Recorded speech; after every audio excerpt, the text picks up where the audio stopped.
Čavelo všetkým. Rozhodol som sa, že idem po stopách prvej míle Liptova. Takže taký okruh. Jednoducho sa len tak trošku previesť a využiť to, že je pekné počasie. 23 stupňov mi píše, ale teplejšie podľa mňa bude. Lebo to som mu len teraz vytiahol. Som si tuto na budík nalepil takú ochrannú fóliu. Len sa mi to moc nepáči, neviem, či to je vidno, ale sú tam také bublinky. Ja neviem, možno to tam nechám. Veď ono v podstate nevadí, ako to vyzerá. Nejako takto mi to moc nezavadza, nevadí mi to. Až tak, že by som tam niečo nevidel. Ale chráni to to sklo, čo tam je, alebo plexi, čo tam je pôvodné, tak som sa rozhodol, že to tam trošku nejako takto zachránim. Samozrejme, by to prišlo z Číny, takže som si to tam nalepil ako ochranu. Skúšam mobil, ktorý už 100 rokov nešiel. Som rozmýšľal, že by som si ho tu nehal. Ako takú navigáciu. Ale nemám kábel na to, lebo tu není klasické USBčko, ale USB-C. A tento mobil je ešte starý, ten má ten ešte menší ako USB-C, takže musím kúpiť zase kábel alebo nejakú redukciu na to, lebo nemám to ako nabíjať. 60 km, ja to aj tak zabudnem, ale keď budem pozerať to video, tak si spomeniem, že 60 km sme mali, no a koľko budeme mať, keď prídeme. Pozrieme, ak nezabudneme. A tuto kúsok bude taký blbý dosť.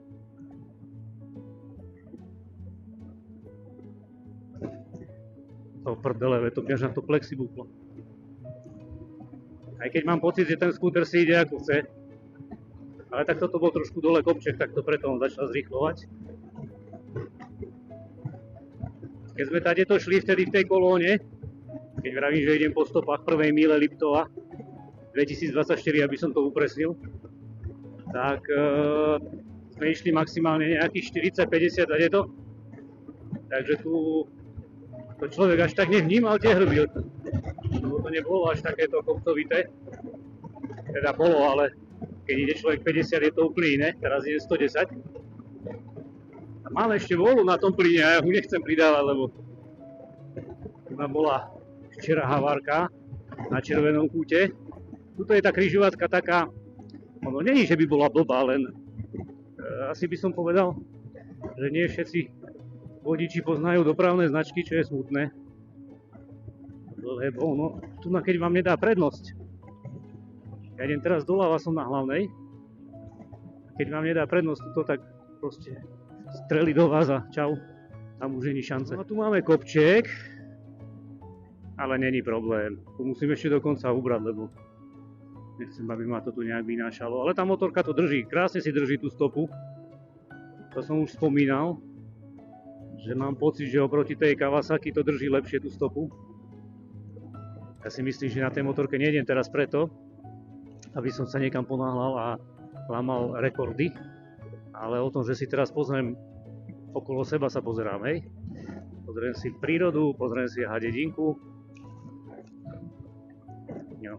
A spokojnosť, o tom toto je, si myslím. Okrem toho, že na tom chodím aj do roboty. Ale jednoducho, keď som si to chcel akože ekonomicky zdôvodniť, že joj, kúpim si skúter, lebo to skoro nič nežere a budem chodiť na tom do roboty miesto auta, tak treba do úvahy brať aj takú vec, že dá sa na tom chodiť zhruba od apríla do októbra. A možno tak, keď budem vytrvalejší, možno aj v novembri potiahnem. Podľa toho, aké počasie, hej. A bavme sa tak od toho apríla do októbra, no tak 6 mesiacov, pol roka môžem na nej chodiť. Z toho sú dni, kedy bude pršať, tak na nej nepôjdem. Takže sa nám to skráti možno na nejakých 5 mesiacov, 4. A už sa vám to ekonomicky neopláca, lebo dávate ešte aj prvotnú investíciu do tej motorky plus údržba plus neviem bla bla bla, ale to musíte aj do auta. Ale jednoducho ekonomicky sa to neopláca až tak, možno za niekoľko rokov.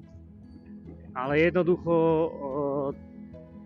tí, ktorí to poznajú a vedia, čo sú dve kolesá. Tu nejde o tú ekonomickú stránku, ale jednoznačne o ten pôžitok. Je mi úplne jedno, koľko to stojí, keď sa na tom preveziem, stačí len do roboty, alebo keď len takto ako dneska, hej, že to je paráda. Tu je amfiteáter Východná. No a tu sa už pracuje. Tu sa, do riči, sa obzerám po traktore a nabúram tu. Už robia jesenné prípravy, no toto ja nemám rád, lebo ja už viem, že sa blíži jesen, no. Jahaj. Čo už, no. Ja ako tu nafúka Mikuláši nič a tu naduje jak... To je sranda iné. Idem po stopách, nie? Tak musím ísť po tej istej ceste. Inak sranda, keď som išiel v tej skupine, tak to človek ani nevie, kade ide, keď to nepozná nejako, že vás vedie vás to stádo, hej? Vy sa len vezete. Takže teraz idem sám, musím rozmýšľať, kade mám ísť, no. Tak je to, veru, tak. Toto je naozaj taká cesta pre motorku pekná. Tak jasné, že tu chodia aj auta. Ale jednoducho, keď uvidíte ten výhľad na tie Tatry, tak si poviete, že raz túto cestu musíte navštíviť, keď tu budete na motorke. Tuto niekde by mal byť aj taký presne altánok, som chcel povedať, aj ho som zbadal. Tam je taký altánok, tam sa dá posedieť, lebo tuto aj cyklisti chodievajú. A to je v podstate, to není to úplne na vrchu, ale sme skoro dosť na vrchu. Počkaj, za ňou nejde nič, takže to môžeme takto zvrtnúť. No, altánok plný smetí, ale inak sa tam dá sedieť. Aha, aký je tu výhľad. No není toto nádhera. No prekrásne to je.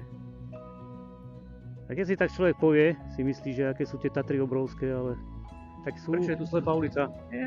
Poprad Žilina doľava. To prečo? Tam čo robia? Veď sa mi zdalo, že tam je... Tak ja nemôžem ísť po stopách. Lebo sa mi zdalo, že tam je... Tabulka taká tam bola, že Poprad. No a teraz som bez navigácie úplne prdeli, lebo teraz som sa dostal do štádia, že neviem, kde som. Výnimko poľnohospodárskych strojov. Tak jak ja môžem ísť tady to? Však tu mi dali výnimku poľnohospodárskych strojov. Joj, traktor aký zlatý. Tam je uhol. To bol kamoš. Tak oni tu robili obchádzku aj to výnimko poľnohospodárskych strojov. No tak to je zvláštne toto. A veď ono tu zase tých autov neprejde. Čiže ja by som mal ísť na diaľnicu vlastne touto cestou. No, to som ešte zade to v živote nešiel. Aha. Tu si môžeme spomaliť.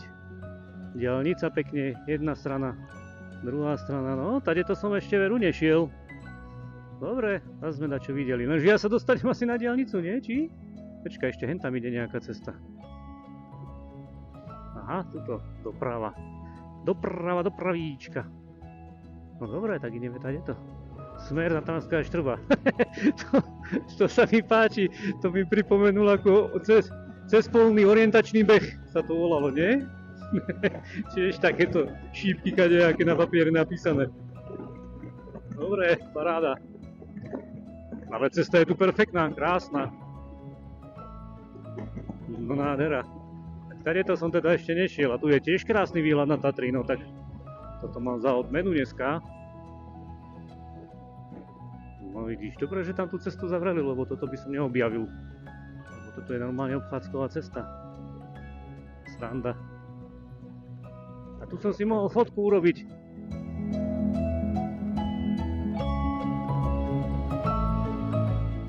Teraz som to trošku musel upraviť tú trasu, lebo no teda nie ja, ale oni ma upravili, lebo zavreli tam cestu, takže nemohol som tade ísť. Ale zase som videl inú cestu, ktorá je tiež veľmi pekná. Musíme sa vyšplhať skoro až ku Štrbskému plesu. Skoro. Takže dostane teraz trošku. Ako na tom slnku vidno tie packy všade. Celé displeje tu mám zapackané. Toto je ten kopček. A ako sme už vysoko. Ale inak musím povedať, že tomu skútru to nejako neprekáža. Akože nemôžem A nemôže sa tváriť, ako keby, že by nevládal, alebo čo. On si normálne nemá problém 80 ísť do toho kopca. Ja mu uberám, takže keby som bol taký, že chcem byť pretekár, tak on ide rýchlo. On sa tu rýchlo, no, hej, na naše pomery. Čiže on sa tu dokáže rozgúľať, tak som to myslel. Tuto by som mohol skúsiť, tu mi aj 130 pôjde. Teraz som dal na plné dole kopcom, 120 ako nič. Škoda, že mi nejde ten oný. Oj, obmedzovať, aha, začala trhať. Aha, prišiel som jej na oné, aha, trhá. Ty kokos, trhá mi. Sranda, takže nad 120 začne trhať. No, takže tu bude asi maximálka, furt iba 120 tým pádom. Som na to prišiel teraz. Lebo keď rozmýšľam, keby som dal aj ten variátor a že to bude chcieť ísť aj 130, dajme tomu, tak ona nepôjde. Lebo tie otáčky ma budú... Zrejme to je na otáčky nastavené. No ale ako to cukalo hnusne. Ty kokos. A tuto sme boli. Podbanské, reštaurácia otvorená. Ideme dať smerovku. No, tento má farbu skoro ako ja. Tento Nissan. Trošku tmavší je. No a toto sme boli na obede. Na guláši presne. Takže toto je po stopách Emílie Liptová. A teraz je to tam zavreté a tam dávali guľášik. No presne. A bolo nás tu, celé toto parkovisko bolo plné.